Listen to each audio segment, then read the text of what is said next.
So welcome back. Next session is on data science in IoT. For this session, we have guest Dr. Leena Raga ma'am. With current trend in IoT is one of the forerunners in data generation. And this is exactly why data science will be required in IoT more than ever. Data science being an interdisciplinary branch which encompasses the range of techniques such as data mining to machine learning, which can be used to draw insights from the data. I feel privileged to extend my warm welcome to our today's speaker, Dr. Leena Raga ma'am, a head of the department, Computer Engineering, RIIT, which is going to deliver talk on data science in IoT. Ma'am has started her career as a lecturer in RIIT from 1992.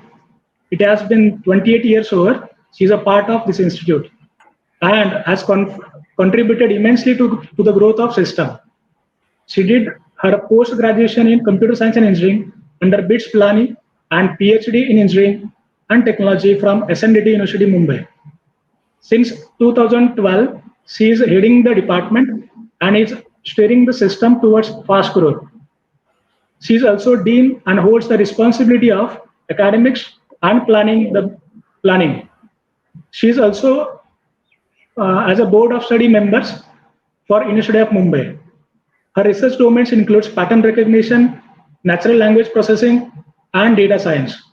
She has more than 65 research papers in international journals and conferences, guided more than 25 PG students, and guiding 4 PhD students.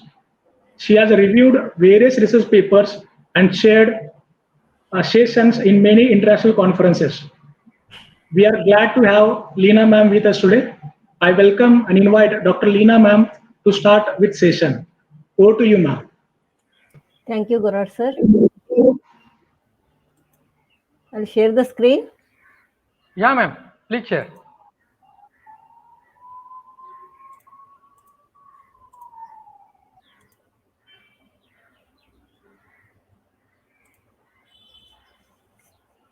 Sir, is it visible? Yes, ma'am. It's visible. Hello? Yes, ma'am. It's visible. Okay. Okay. So I'm audible. Yeah. Okay. Thank you, sir. Let me start my session. It was supposed to be tomorrow, but due to certain reasons, it has been preponed for today's lecture. Insights into IoT and data science is the topic name that I have given. And the aim is to find the relationship between IoT and data science and try to understand what kind of applications come under this category and what kind of issues and opportunities that we come across in this domain. So the objectives, as I said, is to understand IoT and big data, and together these two, what kind of opportunities they bring to us. And let us try to understand this through a case study on human safety. Then what are the problems that we face in encasing this opportunity for the application development? Then what solutions we can find for these problems, and still what kind of challenges are to be considered, and they're slowing the process of IoT technology growth and application growth. Okay. So Internet of Things, this is just the introduction to understand what do we mean by Internet of Things, as already it has been put forward by two speakers. And in short, we would like to say that it is network of things where things can be devices.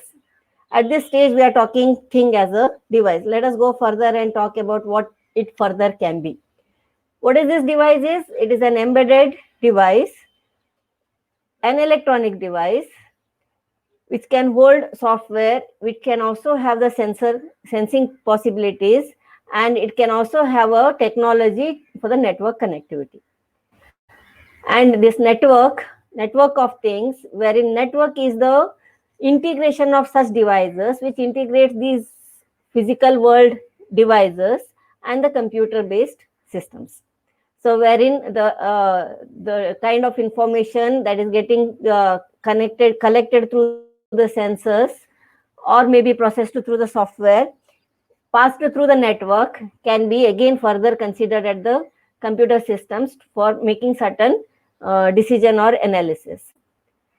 A gigantic network, which is a network of huge network of such various devices, okay, and networks of networks can result into a huge computing requirements, and we need to have a really good computing platforms, storage platforms are required along with this gigantic network to be considered for our applications.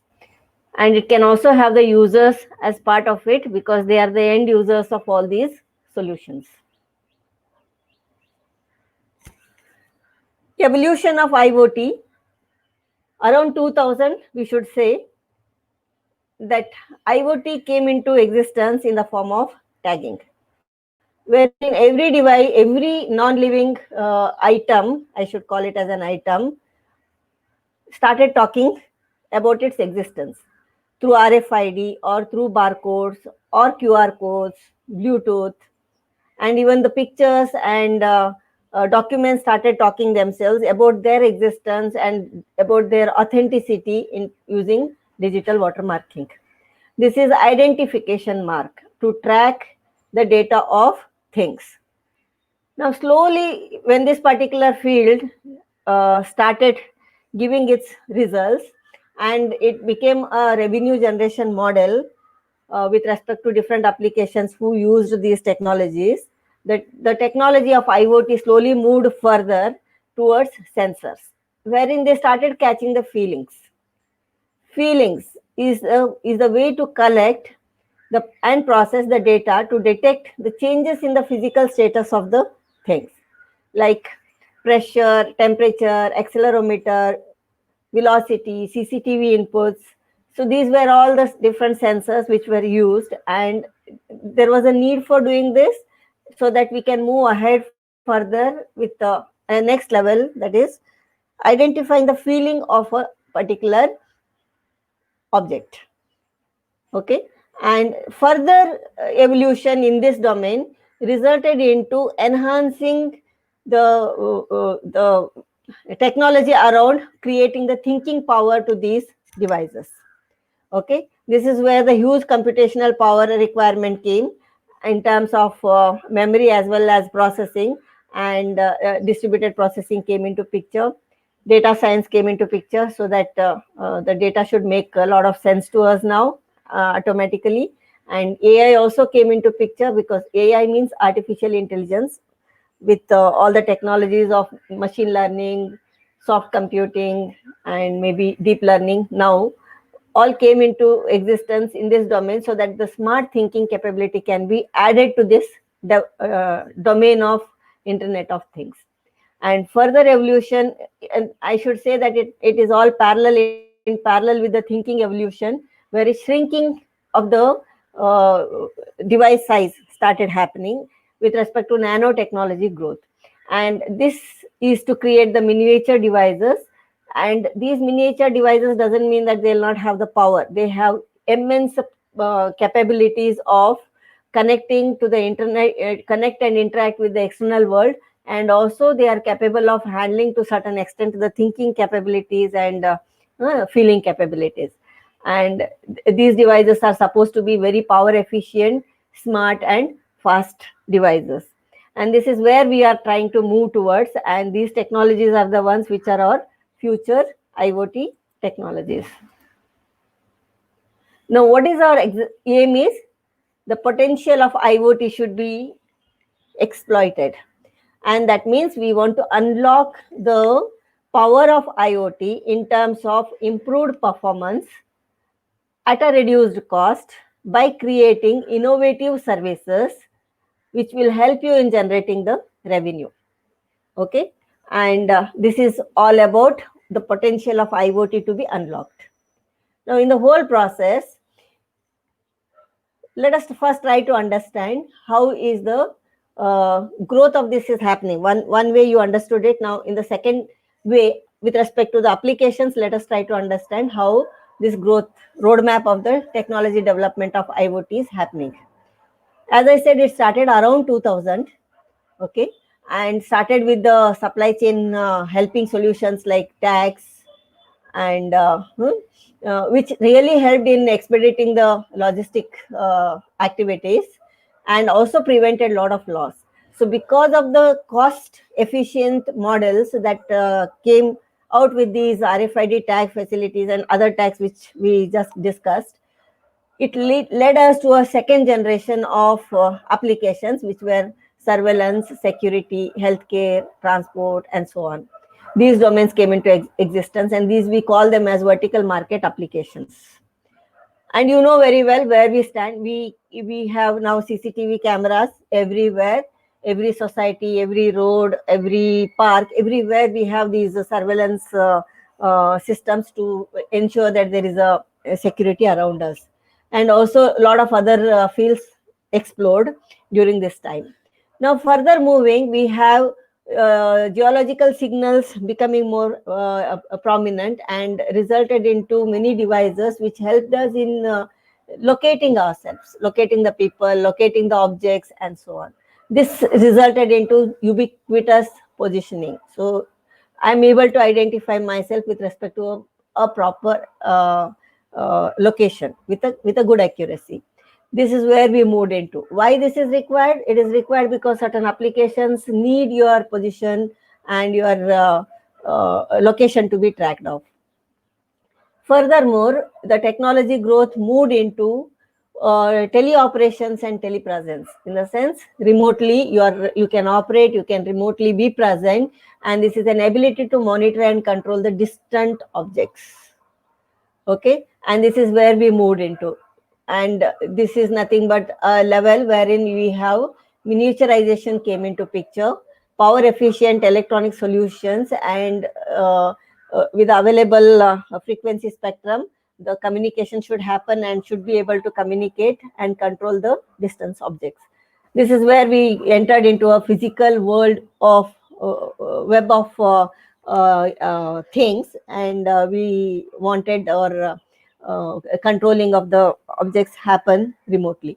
But as discussed in the previous session, you realize that there are a lot of issues still present, and unless we address them, one of the important issue is security. So moving into the public domain, you need to have a really good security laws and system should be in place so that these kind of applications can be of existence in the very near future. But still the work is happening, and a lot of applications are getting developed in this way, maybe in the proprietary level, may not be in the public level. So further the growth is happening with respect to software agents and advanced sensor fusion technologies, and this is leading us towards developing really good applications. Maybe simultaneously there is a huge work happening in the security domain. So in the very close near future, we'll have our internet technology is also growing, the nanotechnologies are growing, the VLSI technologies are growing, and our software definitely, our platforms are becoming more and more stronger, and tools are already existing so that we can develop smart solutions, intelligent solutions for solving certain applications. And all these together can lead to really good applications. Okay, so another way of looking into how IoT is associated with the other technologies. Okay, this is where we should connect with respect to the IoT in the existing scenario and how we are already spread out in this scenario. So the technology has moved from telephone to smartphone. Is IoT grown here? Yes, definitely. My smartphone itself is an IoT device. It has the capabilities much beyond anybody's expectations, and which we may not be using it to the fullest at present. That many capabilities have been added into our mobile, and the applications that use this mobile as a smart device will be are all in presence or under developments, and these applications are somewhere we are looking for certain solutions, smart solutions for ourselves. Similarly, there is a technology growth that has happened in the computer domain, wherein we have moved into cloud which is capable of giving us the services in terms of anything and everything. Okay, anything you want, you will have it in your hands. And in terms of your computing power, in terms of your memory, in terms of your processing, your hardware requirements, and so on. So even the applications have become so ubiquitous in nature, anywhere and everywhere, and they're all highly secured solutions which will give you a solution, and you can use them to solve your issues sitting at home. So to name one such application, your reservation systems, they're all cloud-based distributed applications wherein you can call them as Internet of Thing. Okay, let us see how it becomes an Internet of Thing when we move further. Next, another example that we have quoted here with respect to evolution of technology is the car or the manufacturing industry. Here it is being shown as a car, but manufacturing industry, wherein there is a huge technology growth happening. One of the technology growth you can understand is the manufacturing, wherein manufacturing itself we have a lot of IoT coming into picture. We have robot. A lot of activities are automated in the whole process of manufacturing. So robots are those automatic working models. We call them as robots. Maybe it has a shape or it has some structure. We have no idea whether it will resemble a human. We have no idea, but they do certain tasks automatically without human intervention. And also they use the input signals to take a decision and do a smart work on the behalf of a human. And these automated cars are further associated with a lot of sensors and sensor devices to make it as an Internet of Things, wherein there is a huge processing is happening, and these kind of processings, that the signals that are accumulated and processed will help in making your car a self auto-driven car. This is where we have moved into. So you can understand here, as the technology is growing in all directions, you have even IoT growing in all directions. So it's all simultaneous activities happening. Similarly, if I say social media, this is another important domain where we have a lot of growth happened. Okay, so the moment I say let us first see IoT and then we will move to social media. So IoT, Internet of Things, is a word that I have taken here with respect to technology growth, but this is a result of our wireless sensor network growth. We have here living as well as the non-living things which we want to connect and sense them for certain kind of decision making. This is where we have these even the living things becoming the things, and they can be sensed using certain sensors, and a certain technology can be built around in creating certain application, wherein I can have the humans and the living as well as the non-living things interact together, like shopping cart, and the vehicles can talk to the human beings, the animals can talk to the human beings, the buildings can talk to the human beings. Okay, this is where we are looking. We have the future of our sensor technology is moving around, and wireless sensor. The word wireless is they are all connected in the. They are not connected with the wires, but rather they are all wireless connections. So, in the sense, you need to have the technologies with respect to this domain to be very strong enough with respect to security and communication standards. So we find that the sensor market is growing very fast. In 2017, around 4.62 billion was the amount of IoT sensor market observed, and by 2023, it is predicted to cross 22.48 billion US dollars. So this is how the growth is happening, and at present, it is been estimated that there are around 50 billions of IoT devices in action. So it means that already this particular domain is in action. A lot of applications are already in existence, and they use Internet of Things for their decision making. purpose. So let us move further for the social media.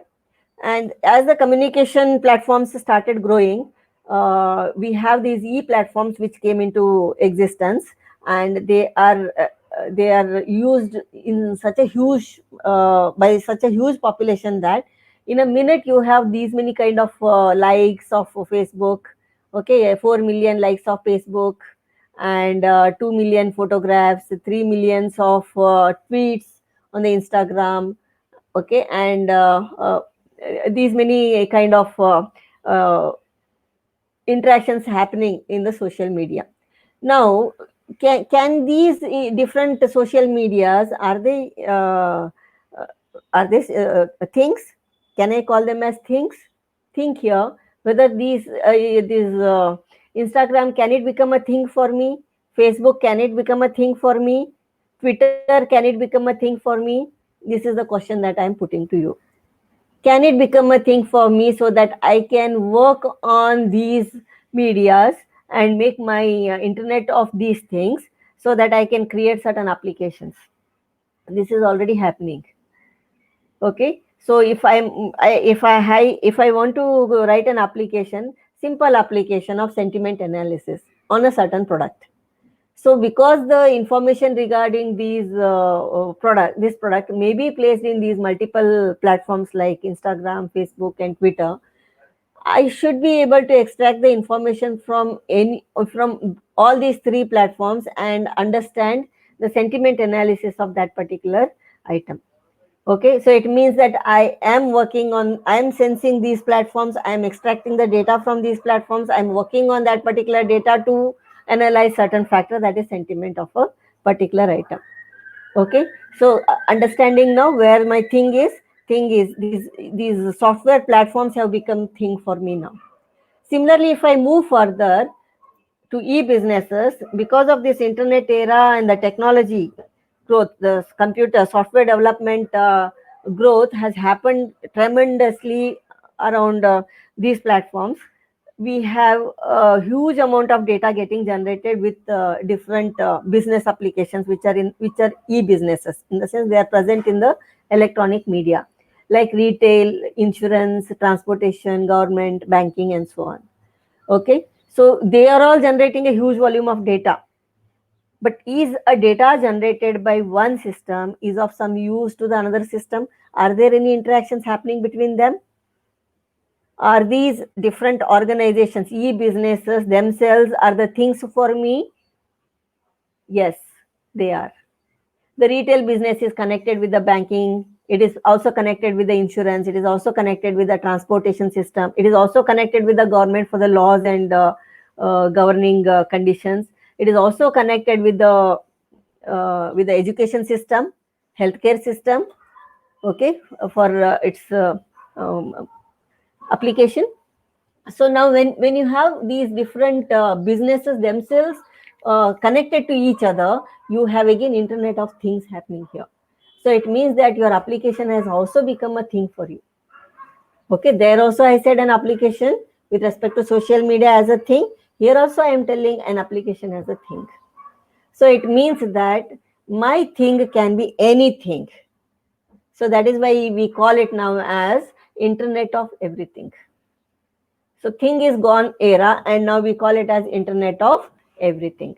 So wherein everything can be even a person, it can be a process, it can be a data, or it can be a thing, an object. Okay, so with these terminologies, let us move further and try to understand what is happening with our IoT domain for the opportunities. What is our ultimate goal? My ultimate goal is for IoT is to automate the human life.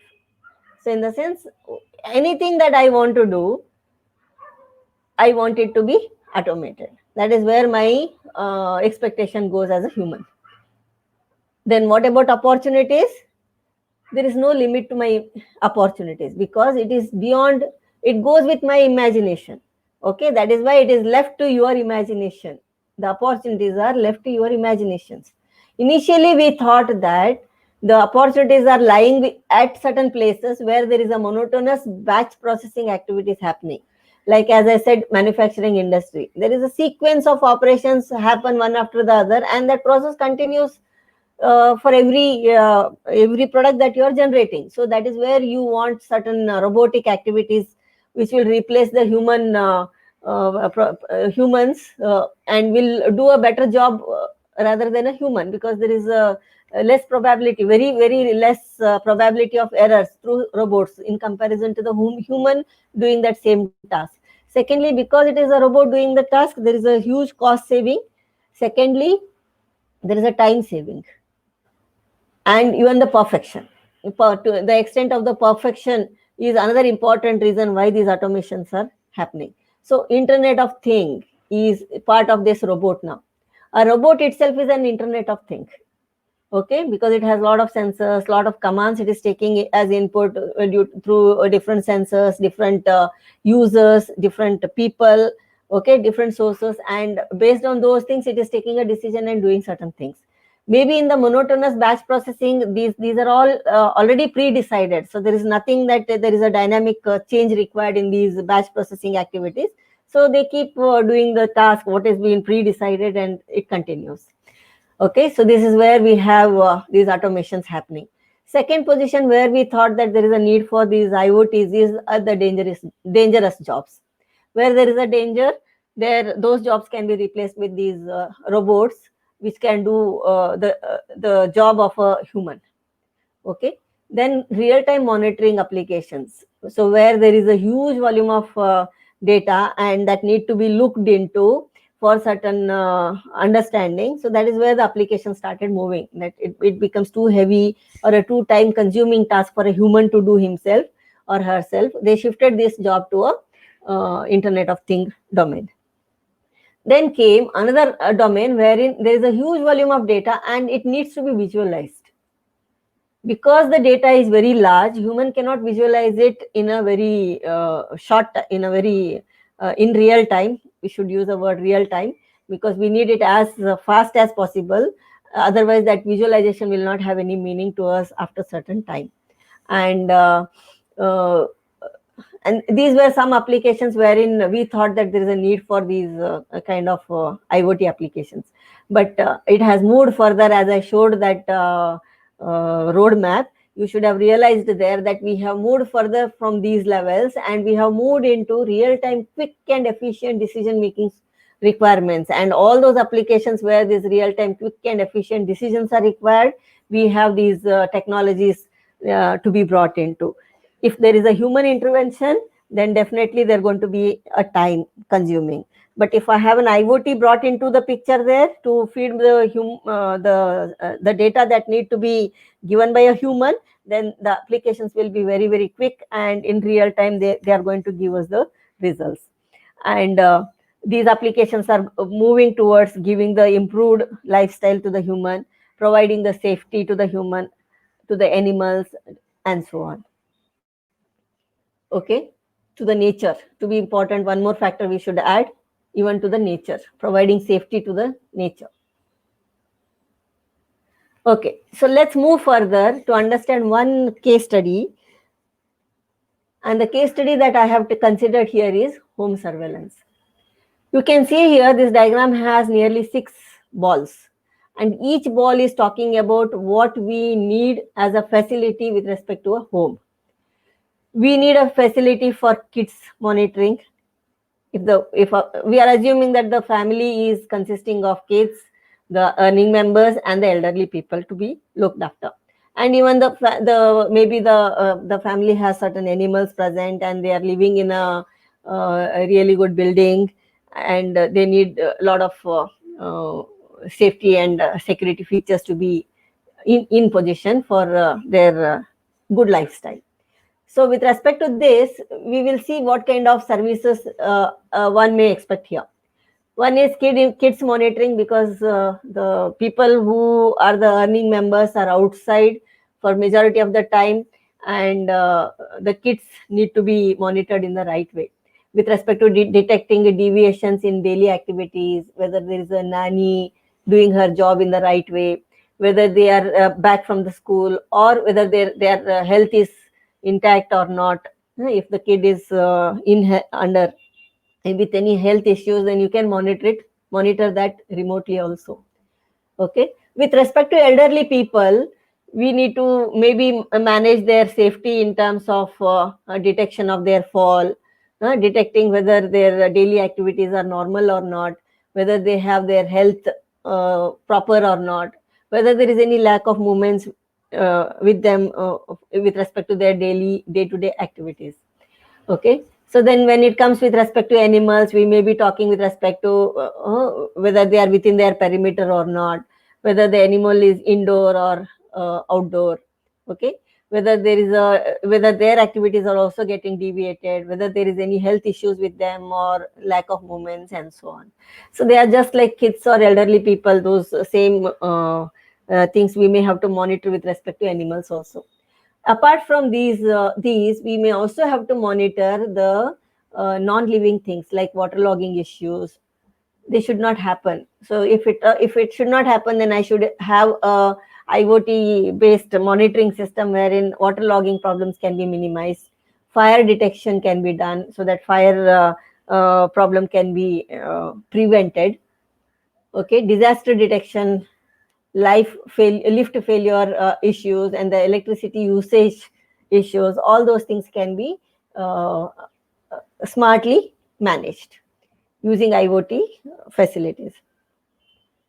There may be some remotely controllable devices like controlling the cameras, remote video monitoring, locking and unlocking of the doors. So these can also be some applications which a smart home may need. Controlling of the cameras. Okay, you want to control them remotely. Remote video monitoring. You want to monitor the videos, CCTV videos. You may have to do locking and unlocking of the doors, auto access of the house. Okay, controlling the electronic devices, electricity control. So these can also become some of the remotely controllable activities from a particular person with respect to a smart home. And apart from these, then a resident safety is in terms of recognizing any intruders in the system. Okay, and any anomaly detection activities you need to identify, any rare events happening around within your living space can be observed. Okay, or your house.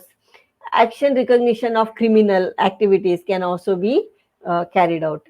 So the moment we say these kind of different expectations with respect to one particular home, and if I fulfill these, then my home becomes a smart home.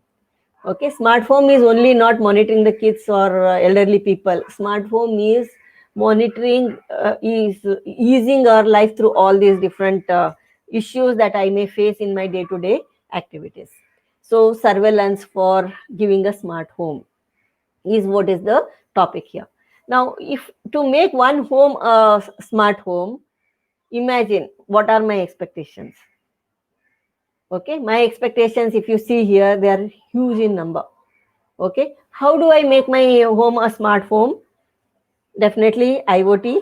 It is an IoT problem, Internet of Things, because I have lot many things to do here, and I need to use certain devices which will help me to collect the information and then visualize them, create certain intelligence out of the information that I am gathering with these devices, and then take a decision out of it to make my home a smart home. Okay, so that my job of looking into many of these aspects can be cut down and passed on to my smart system, so which will do this particular task on behalf of me, and only when there is a really critical situation wherein there is a need for generating an alarm, it should generate an alarm so that we can attend the needy people.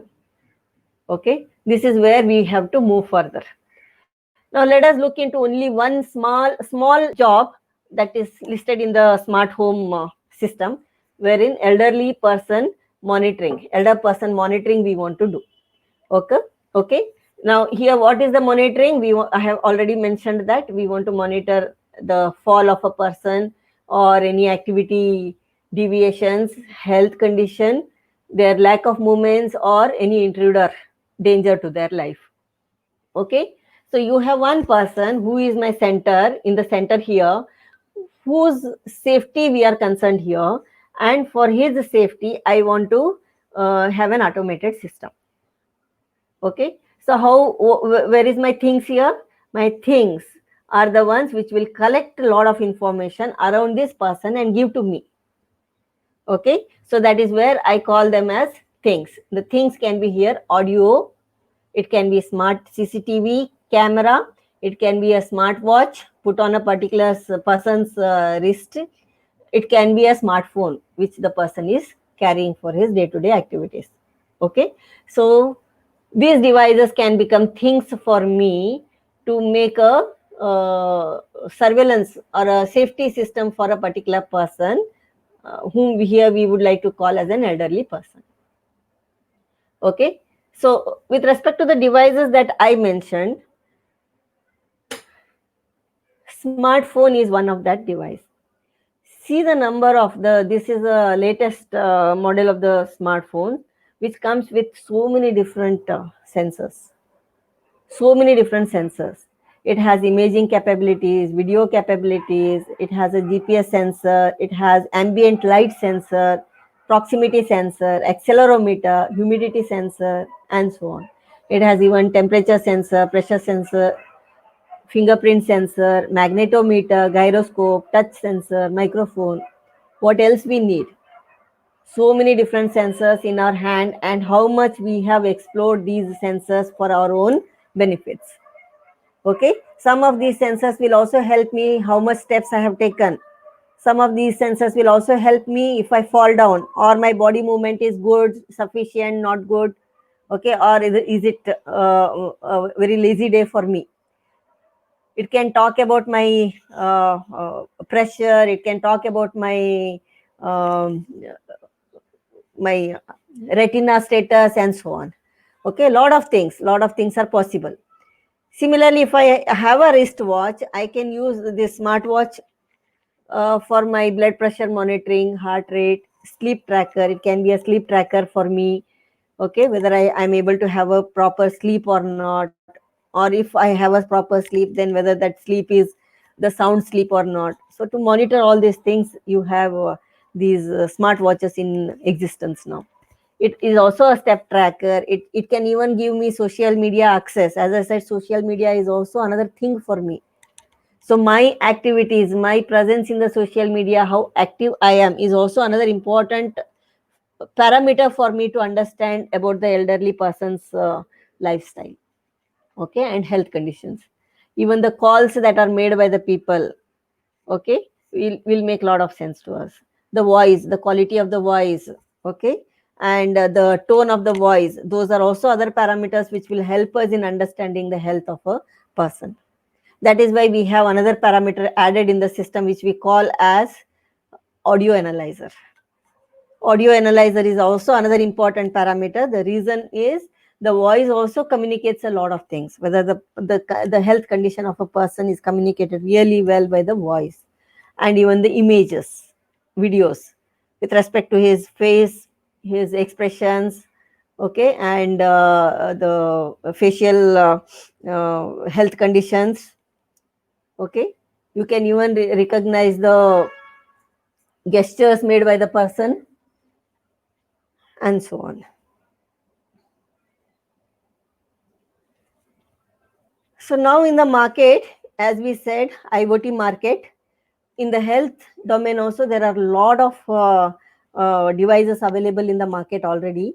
And some of them are wearable devices wherein, depending on your needs, you can wear on the body and they'll do a service for you. Like smart watches, as I mentioned already. You can even have the head mounted displays, wristbands. You can have ear wearables. You can have a smart clothing, which will do a lot of which will come with a lot of IoT devices embedded in that clothing, which will do a lot of jobs for you, sensing job for you. Okay, so this wearable technology market in 2019, it was around 27.91 billion US dollars, and it is expected to grow to $74.03 billion by 2025. See the growth happening in this domain. That is why we are telling IoT is a very green domain now. So a lot of work, and we are not find. I'm not finding that this particular domain is going to stop anywhere soon. It is going to grow like anything, because this is where there are huge opportunities. This is where the applications are growing, and the requirements are coming out from this particular domain. We have even other devices like implantable devices, like pacemakers, stents, which are put into the body, and these devices working conditions can also be monitored by us if they are smart devices. Okay, this is where even the technology growth and the research and the developments are happening. Okay, so let us see now one simple application which is possible at our level. Okay, and it can be done at my home comfort. Maybe if I have a smartphone, that should be sufficient enough to give these results. Or if I have a laptop, I can scale it to a certain more bigger extent, and I can do it under my laptop for my real-time predictions. So wherein I have a smartphone, as I said, it has good number of sensors. Okay, and the sensors like accelerometer, gyroscope, magnetometer, light sensor, GPS, these can be used as the parameters. They are sensing continuously. See, understand, these sensors are active continuously. Okay, and they are giving the data to the system, and this data is simply lost. And if I collect that data and accumulate, then I can use it for my processing purpose. Okay, similarly, my phone, if I'm using a phone in a I can even analyze how I'm using my phone with respect to my calls, how I do the SMS, how do I use my applications, what kind of applications I use, how long I use, and what kind of activities I do with respect to these applications. They all become my features for my understanding how my health conditions are. Okay, so these features I can extract. Even the images, I can take the images, because we have the cameras, we can even take the images of the faces, and they can also become the inputs here. But at this moment, it is not put here because these are auto-generated informations, and image is a case wherein a user has to click and give, so which is not part of this particular experiment at this moment. Okay, so now you collect this kind of a data, extract proper features out of them, meaningful data you need to extract.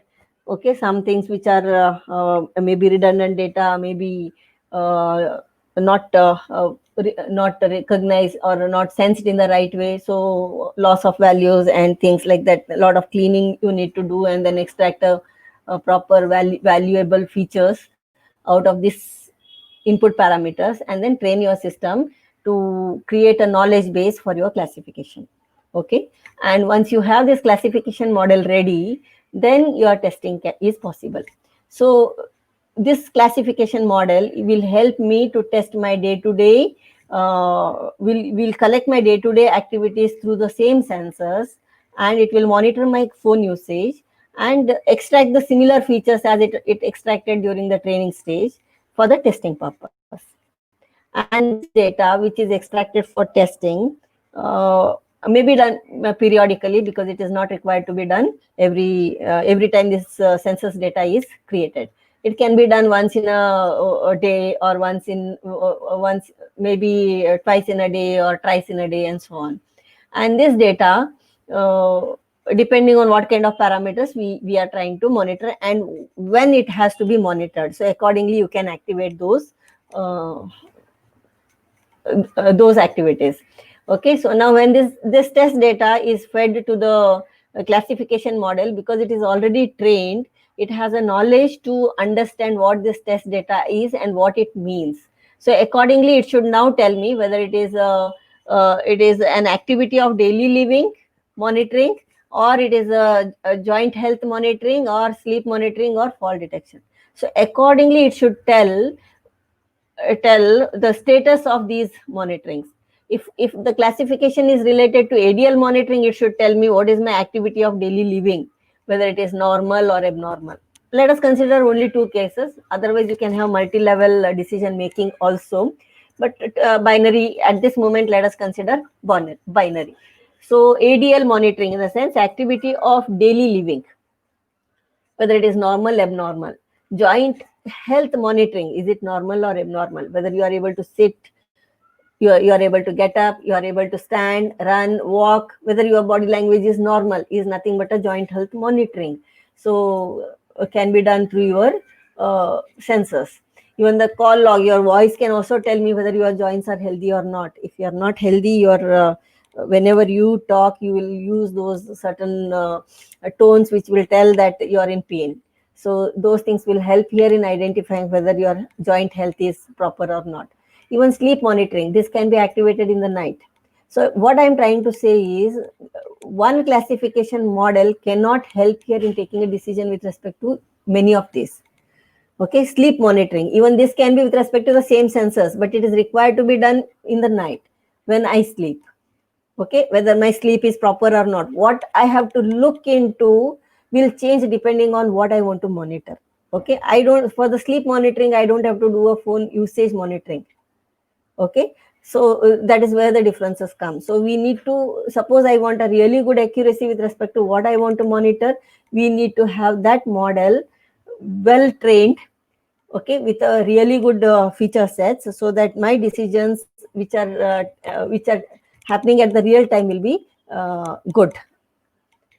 Okay, similarly fault detection, so which may be in with respect to your ADL, activity of daily living, which may be related to that. Even joint health monitoring may be related to your daily activities.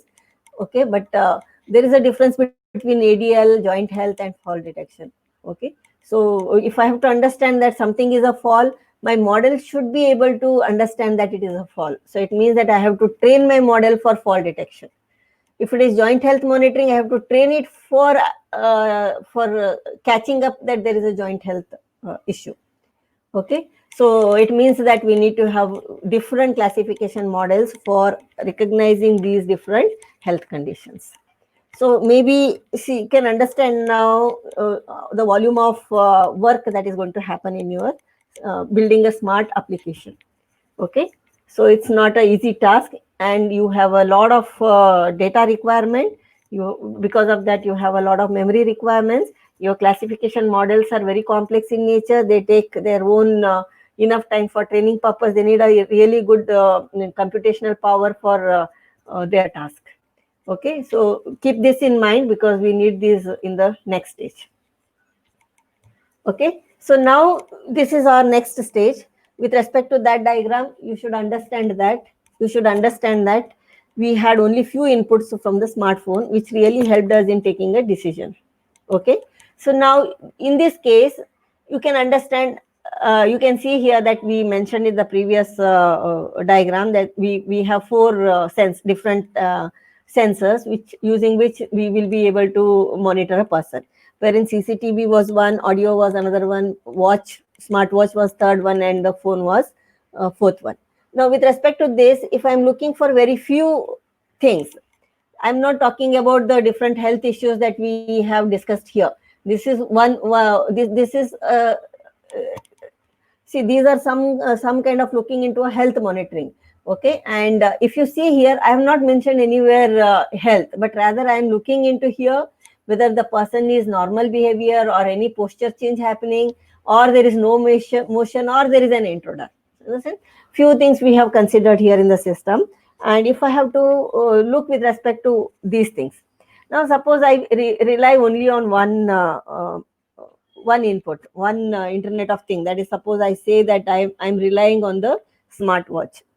Okay, will that particular decision be strong enough with one device giving me the inputs?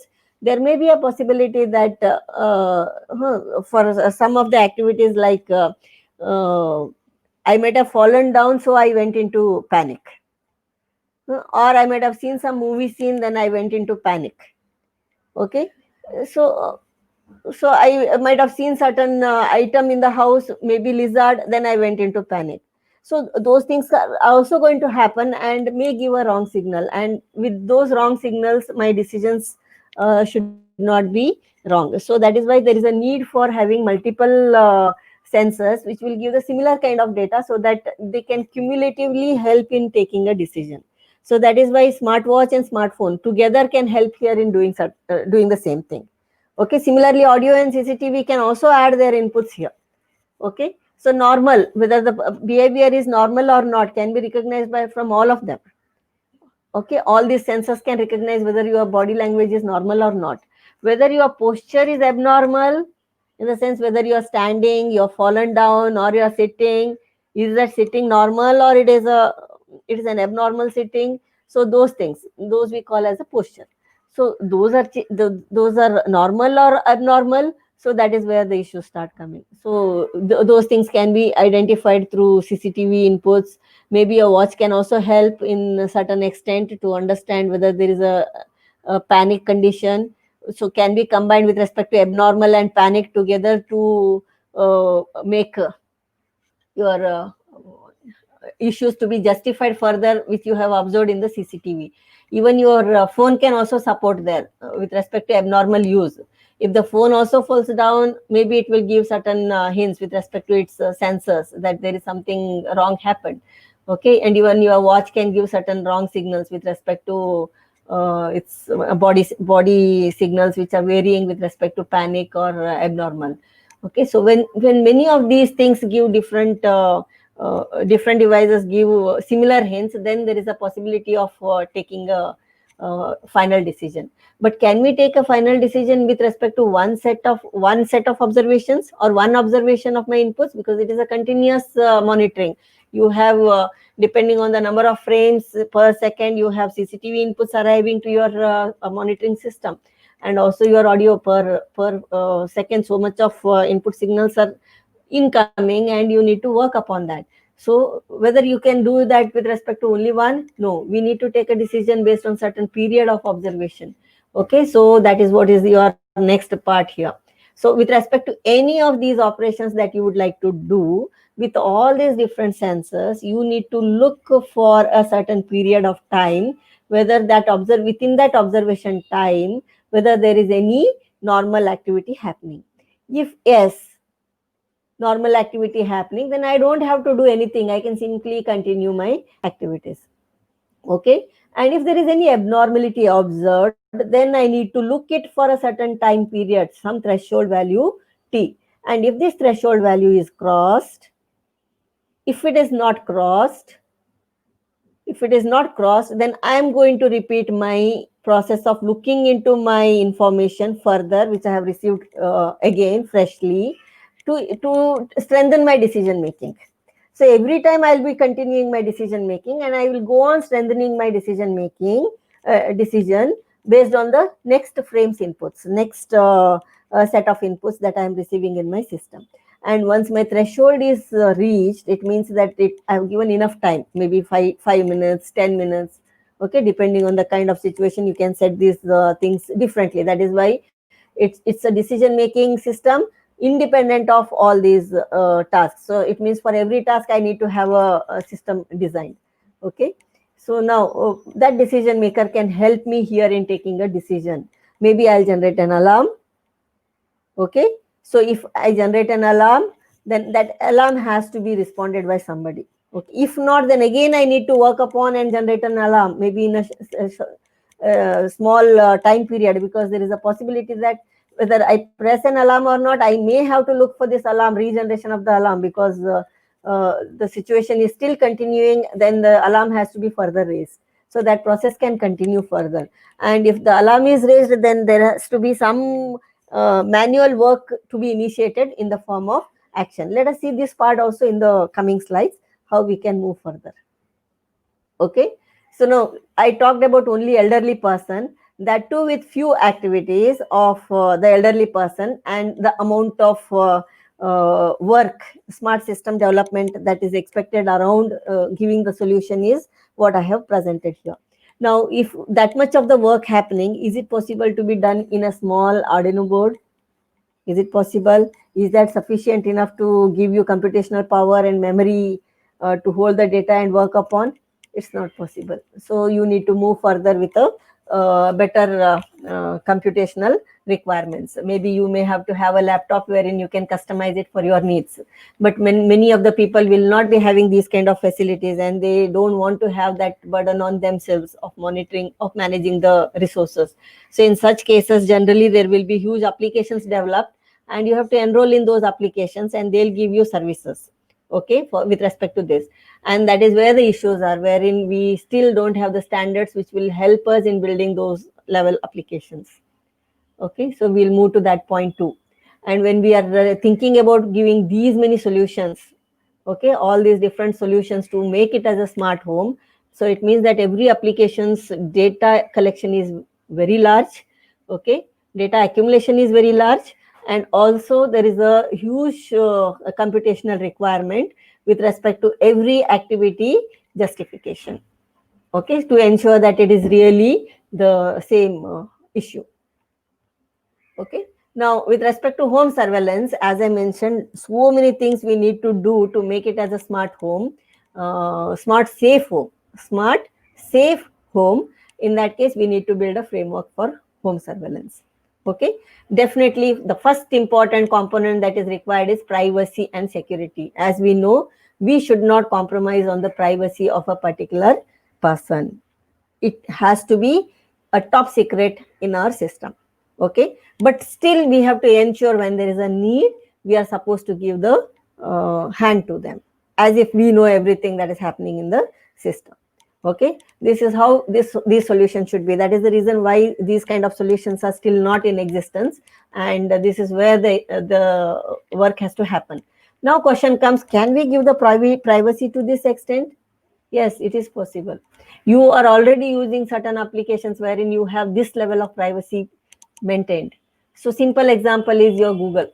Suppose you do certain purchasing in the Amazon, and you are in the Google environment. So whatever you do, it is helping you. It knows that what you are doing, how you are doing, what kind of things you are looking into, survey you are doing, maybe purchasing or not purchasing.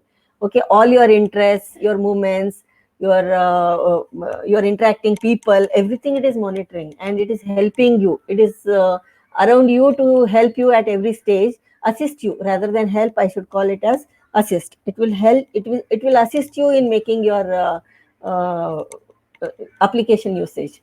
So in such a way, do you call it as a privacy breach? We don't call it. We are happily accepting that we are in the Google platform doing all the activities that we want to do, and we are taking the help of the assistant to do our task. We never said that our security is breached. Why? Because it is all a personalized assistance. Nobody else know. It is only me and that services that I am getting. So it is all one-to-one. Okay, so nobody is a person here who will learn about my things and my language, my activities, and will intrude in my privacy. So that is where that is what is the security that I am talking here. That is what we want here. Okay, once I reach to a level where there is a need for with a double, triple assurance that I need a help from someone else, then only my system should give me helping hand. Until then, my security and my privacy should be preserved. Okay, this is how we need to provide the solutions. Then comes, we need to have IoT interface, really good interface, when which device, what kind of processing and so on. So all those things need to be considered. So then scheduler, we need to have a really good scheduler which will initiate these IO devices and will do the data collection and then schedule their activities and things like that. Okay, data handler, whatever we collect as a data, we need a really good system to handle the data temporarily, maybe or maybe permanently, depending on what is my requirement is. Then there is a need for pre-processing because every data may not make a sense to me. So reducing that data is very important at the source itself. Then decision making. If I do some of these things at my source itself, then we call that particular client as a thick client. So in the sense, it needs computational power, it needs certain memory and resources, so that it can do certain computations, so that it can reduce the burden on your next decision making models. Okay, but if you don't have those facilities, then all these things will happen at the external end, and lot of computational requirements get passed over there, and there the computational cost also becomes heavier. See, ultimately what we need further is the execution platform. Because my data generation is happening in very huge volume of petabytes, okay, then I need an execution platform to meet this large volume of data processing capabilities. And this is where we say that we have big data processing coming into picture. So I'm linking you now from IoT to big data. Okay, now what is big data? It is a collection of huge volume of data sets. The data is very complex because we are collecting it from so many different varied sources. So the data is mostly unstructured, or it may be to some extent semi-structured. But structured data, getting structured data from these kind of applications is difficult. Difficult to be processed by traditional data processing technologies and tools because of the volume and the expectations. So petabyte is after terabyte. Keep it in the mind, because we are moving from terabyte to petabyte to exabytes. The more bigger the applications, and we are talking about a centralized service providing kind of applications, in the data moves to zettabytes. Okay. Okay. Now with this, you should also understand that your big data solution, big data handling is not an easy task. You could have understood now by this one single application that there is a huge volume of data. There is a huge velocity in generating this data. Speed of data at which it is generated is very high. Okay. There are different types of data need to be handled. There is a huge veracity with respect to data accuracy.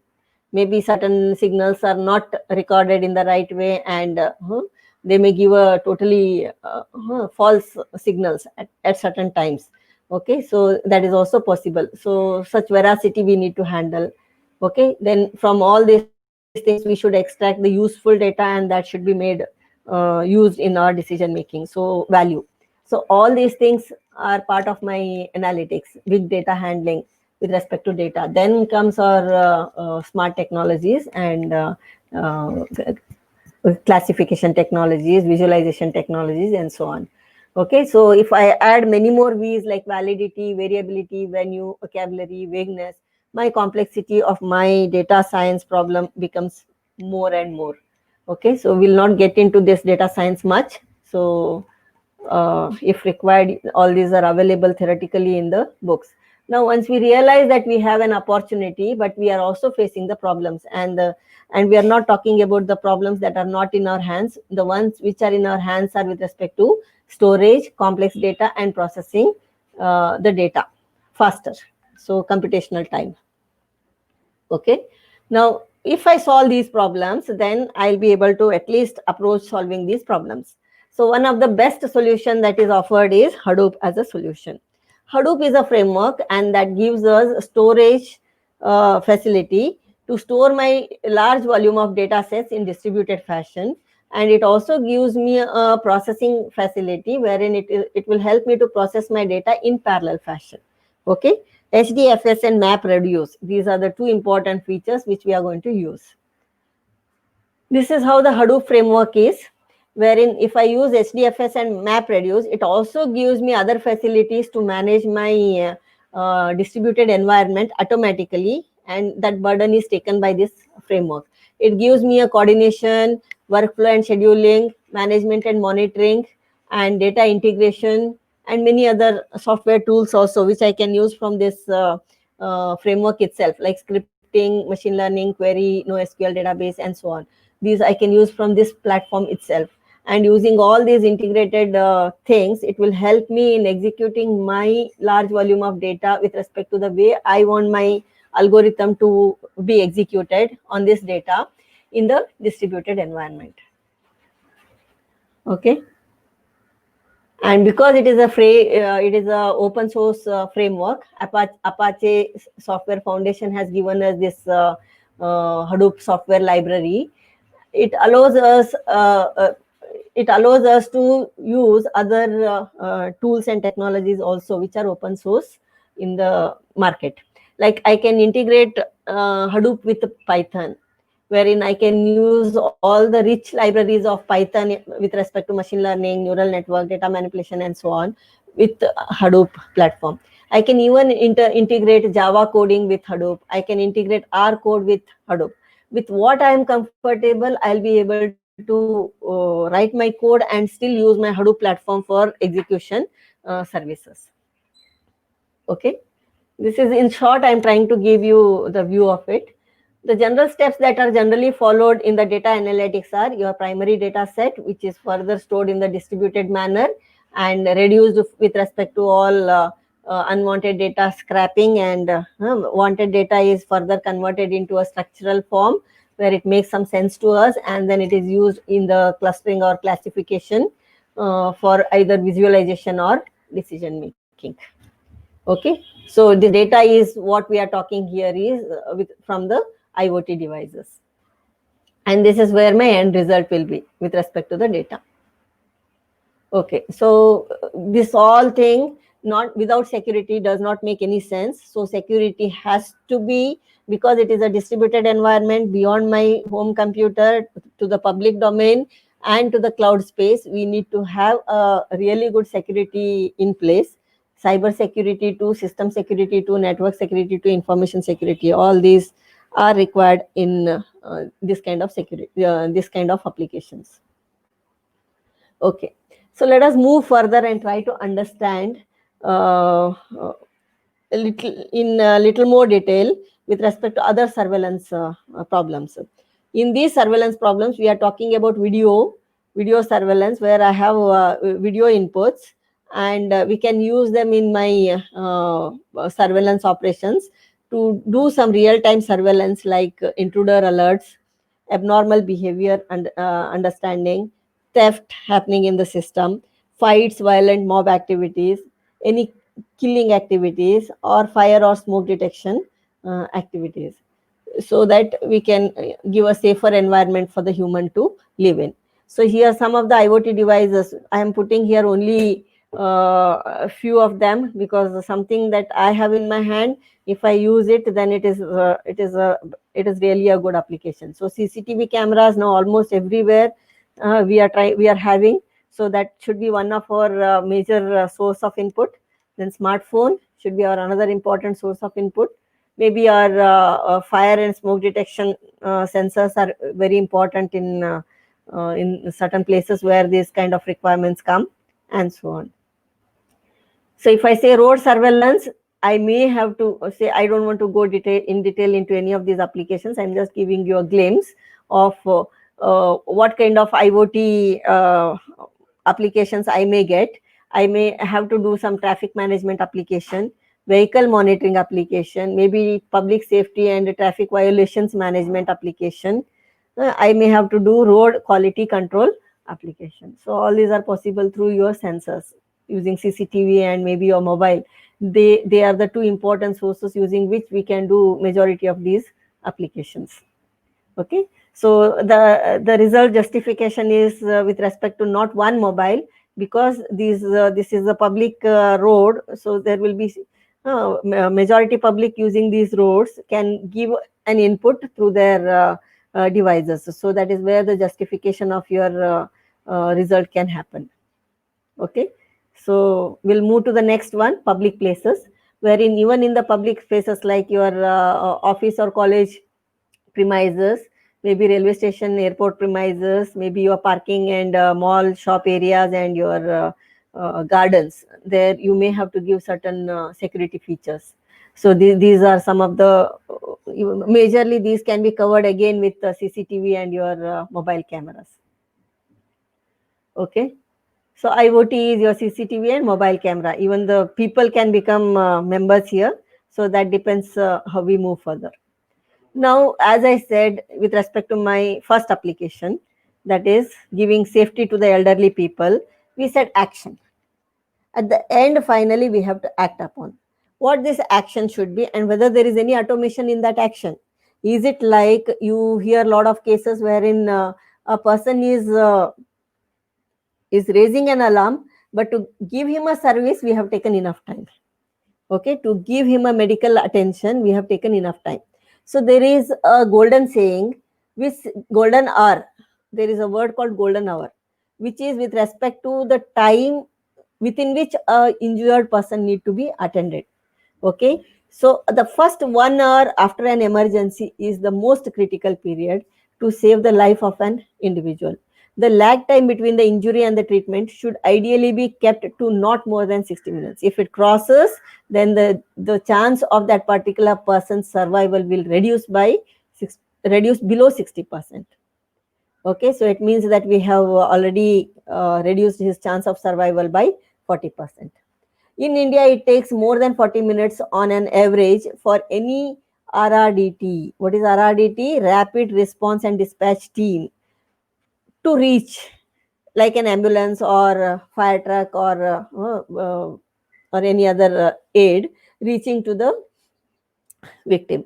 The most difficult part is to track the victim's exact location and reach the victim using the most efficient path possible. And most of the time you will have a lot of obstacles on the road, and you will fail to reach in time. Okay, so currently when an emergency is reported through 108, you all know 108, so I don't have to explain. It is a phone number. By calling it, you are raising an alarm to the service providers. Okay, maybe it is rapid RRDT unit. Okay, the operator gathers the basic information and dispatches appropriate services. Basic information obtained during this information gathering by the operator includes where the call is placed from, okay, the type of the emergency raised by the person, number of people injured and the condition of the injured, then the caller's name and the contact number for location guidance if required. Okay, so some of these informations the person will try to take, and accordingly they'll now start mobilizing the resources to move it to that particular place. Okay, see the time required in that case. So do they have any proper information regarding where the what kind of resources, whom to contact, how much time it will take, whether they will pick up in time? Okay, so all these things start coming into your picture. You can start understanding where the delays will start going on, adding to start up the movement. Okay, after everything starts, then the movement and road conditions, okay, the traffic conditions, the blocking conditions on the road, all of them will again add up in the delays. It is essential to provide an integrated system for the rapid response and dispatch team to attend the person in distress. Okay, so what is our solution now? We want to give an integrated system. We have identified through certain sources that there is a distress, maybe on the road, maybe in the home, okay, maybe in the public, and now we want to and there is a distress alarm. Somebody has raised it using your old model itself, and now there is a need for giving a solution. Now let's see, how do I make it more IoT based? Okay, so finding the victim location, maybe that victim might have called by the landline, or he might have called by the booth, or he might have called by his cell phone. If he has called by the cell phone, he might have called through the emergency app. Okay, or he might have dialed the emergency. Okay, so this victim uses this 108 emergency app is an app which is written by our students, and this is one app which was sent to our Smart India Hackathon, and we had a first prize winning for this particular app. Okay, this is from where I have taken up this particular app. Okay, if you have that kind of an app installed in your system, then 108 emergency app will get activated, and it will do a lot of things for you in the background. Okay, then victim calls from his cell phone, that is also possible, and victim speaks and gives the details. Okay, so all these are possible things of inputs at the source to provide at the RR what is that word is RRDT to give the services. Now suppose there is an 108 emergency app. In this emergency app also, a person has to initiate the work. He has to do the initiation of opening this app and then pressing certain alarm key or something like that. But in our existing solution that we proposed, the alarm has to be raised automatically in this 108 emergency app. So I have bridged that particular gap of human interference in the solution. So victims use a surveillance software, and when they use the surveillance software, and when the surveillance software detects certain abnormality situation, it may invoke the 108 emergency app, and it may give certain inputs there. If it is happening within the premises, it can give automatically addresses, because the emergency app you are already registered. It can even track your GPS location and so on, and a lot of things it can do on its own.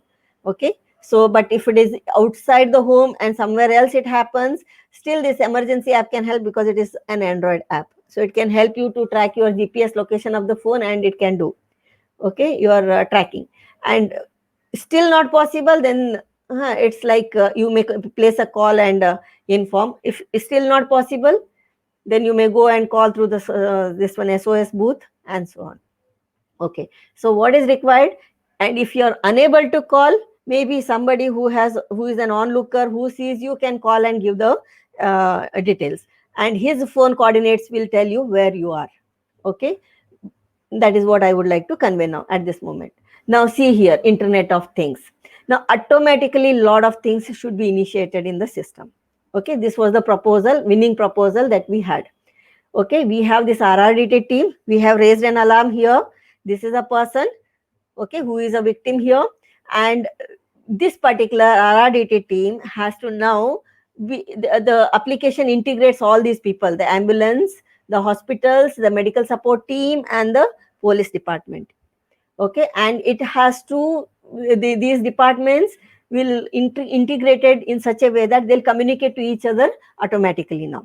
Okay, the RRDT team will send the location of the patient to the hospitals. Hospitals will immediately initiate the preparation at the hospital. It will also initiate the ambulance movement, and in the meantime the RRDT signal to the police should initiate the clearance of the roads, checkpoints. Okay, so all these things, it should create a tunnel for the vehicles to reach fast to the victim. Okay, that should be the job of the RTO now at this moment. And also if it is an accident or something, let us see, that is the next scenario. This is our disaster scenario. Okay, this is our fire scenario, wherein even fire department should be activated, and even that should be intimated through RRDT team, and it should also come to rescue by a smooth movement.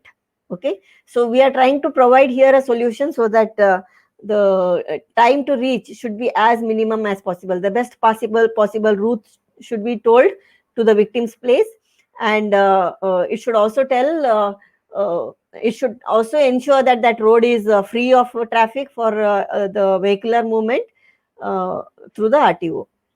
Okay, this kind of dashboards were provided as the solutions at every stage. In the police, you had this dashboard, and that dashboard was visible in that 108 app. So the people on the police van will be able to see this and track accordingly and reach the destination. Similarly, the hospital dashboard, which can track the ambulance movement and also track the patient's arrival to their hospital. Okay, so along with this, if you have these patient details and patients further information available with respect to linked with respect to this system, EHR model. We are talking about e-health reporting system, EHR. If that is there, then we have patients' details ahead of time. So that will definitely help in further speeding up of the activities at the hospital. Okay, so this is what I would like to put here, that applications are growing now. So you have reached to a point wherein you have automated to a position. If there is any distress, automatically identify and then ensure that you will get a best possible treatment in a best possible short time period at a best hospital. Okay, so this is how the things are. And also the system should ensure that all these things happen smoothly without any security breaches. Why these kind of solutions are not existing? That is where we have these technological challenges coming into picture. Even though we are able to do this data handling part, software complexity handling part, okay, then we are also able to handle security parts, okay, in bits and pieces, but we don't have a complete channel of system which will integrate the sensor devices to my end results. So that means there are intermediary technological standardizations missing. So even your IoT devices, if the device is manufactured by different vendors, they have different standards. They have their own standards. There is no standardization of these IoT devices still to some extent. And the kind of signals and the integration of them, they become heterogeneous components in my system. So handling them will become really difficult. So it means that we have a scalability issue. Scaling my application beyond certain limit is a problem because of limitations. Then technological standardization is another issue. Interoperability, how well these things interoperate, is another important issue. As I said, the differences between these different devices, interoperability will become a problem. Then power efficiency, all these devices and my technology should be efficient, power efficient. Then wireless communication is another important domain where the protocols and technology should come to support these kind of applications. Then fault tolerance, this is another important technological challenge, because the devices should be fault tolerant. And self-healing devices, they should be self-healing devices, otherwise the kind of the applications accuracy will be in stake. Okay, so with this I would like to thank for the patient listening. Here I would like to say that this IoT is just visible to us as a tip of the iceberg. There is a lot more to explore down below, and those kind of applications are still a dream to us, and we should be able to reach to them. So with this I close my session. Thank you. Questions I'm ready to take. So thank you very much, Leena ma'am, for your wonderful session. Faculties, researchers are from the field of data science, machine learning, and artificial intelligence, which is related to IoT, will have great benefit with this session. We have some questions from participants. The first question is from Lakshmi. Is there any other applications in assisting elderly persons? See, that is what I said. There is no end to our thinking. So what I think will become my application. What is my need will become an application. Okay, it is all customizing the needs. So every person is unique. Every person's requirement is unique. We are supposed to do some standardization with what needs to be given in general. And other things are like open to you as a challenge to work upon. Okay, thank you, ma'am. There is one more question from Dr. S. Uma Maheshwari. What are the other tools for data analytics other than Hadoop? Data analytics, as I mentioned, generally now Python is very commonly used and very popularly used by the people. So if it is even R is another important open source tools. So these two are used very popularly by the people. Thank you, ma'am. There is one more question from even MATLAB can be used. If you have MATLAB, you can use MATLAB also. Yeah. Sure, ma'am. Yeah. Next question from Tushar Gorpade. Is it possible to integrate real-time data of IoT with big data? That is what is this whole thing is. We have to integrate with the data that is getting collected through these IoT devices is such a huge voluminous data that it has to be treated as a big data, and we should work as a big data solution for such applications. Okay, because the device is not one. We are going to have these IoT devices in majority of these applications. If you take applications of weather monitoring, or you take an application with respect to even this elderly monitoring, the amount of data that I have to work upon is very, very large. Okay, even your agricultural field, if you want to have the sensors for sensing the soil conditions, okay, the data that you collect is very large, because it has to have a good number of such IoTs placed in the environment, and each one of is sending the data periodically. Okay, and that volume of data becomes larger. Thank you, ma'am. There is one more question from Simranjit. What are the research areas in IoT security? IoT security need to be explored. So generally there are certain issues still. If I say that there is some of the securities that you have, like authentication, then encryption standards and so on, so those can be borrowed from your other domains, but you need to have some specific security technologies for these IoT devices. So you need to think from those angles, because they are the devices whose requirement varies, and you need to look for solutions with them to be secured. Thank you, ma'am. One more last question we have. What are the economic impacts of increased applications of IoT? Repeat the question. What is the economic impact of increasing applications of IoT? Yeah, that is what I told you. Economically, these applications are becoming highly contributing. Your revenue increase, and the moment I say revenue increase, that was one of the slide we had, unlocking. Okay, revenue increase means your economic conditions are supposed to be increasing. Okay, so that is how you should view it. So they'll definitely have a huge impact on the economy of a particular system. So that is why smart cities, if you build, the country is said to be in a high economy zone. Okay, building them is a really difficult task if you have such systems. So it means that you have moved into a different level of your status. Thank you very much, ma'am. It was very wonderful and very nice session. So I would like to thank Dr. Linda ma'am for giving such session and joining the session. I request Weber, I request Weber sir to proceed for the remaining part. Yeah. Thank you, ma'am. It's a really wonderful session. And actually, in the morning, we have seen that Industry 4.0. In the second sessions, we have seen the basics of IoT.